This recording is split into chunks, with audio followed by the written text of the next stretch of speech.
I am Emmanuel Olawale, attorney and owner of the Olawale Law Firm. I am going to be talking about what the new U.S. travel ban is and who it affects. The U.S. government, under the current administration, expanded its travel ban to cover 39 countries as of January 1, 2026. There are two types of restrictions. One, full entry ban, and two, partial restrictions. Full entry ban. Citizens of these countries are generally barred from entering the US almost under all visa categories, both immigrant and non-immigrant visas, unless they qualify for a very narrow exemption or waiver. The partial restrictions.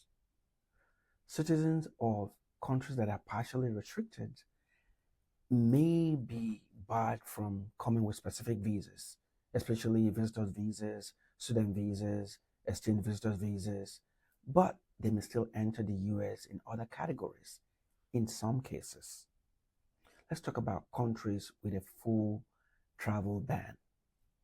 These countries are fully restricted from entry into the US, whether as immigrants or as non-immigrants. All those visas are suspended. The full ban countries are Afghanistan, Burma, Chad, Republic of Congo, Equatorial Guinea, Eritrea, Haiti, Iran, Libya, Somalia, Sudan, Yemen, Burkina Faso, Laos, Mali, Niger, Sierra Leone, South Sudan, Syria, and Palestinian Authority, or sometimes called PA passport holders. These are all fully banned countries. Now let's talk about countries with partial restrictions. These countries face limits on certain visas, like tourist visas, B1, B2, student visas, F1 visas, or temporary work visas, but they are not fully barred from all US entry. Partial restrictions apply to nationals of Angola, Antigua and Barbuda, Benin Republic, Burundi, Cote d'Ivoire, or known as Ivory Coast, Cuba, Dominica, Gabon, the Gambia, Malawi, Mauritania, Nigeria, Senegal, Tanzania, Togo, Tonga, Turkmenistan, Venezuela, Zambia, and Zimbabwe. These countries are partially banned. So who does this affect? Directly, it affects people and citizens of the banned countries applying for US visas outside the US.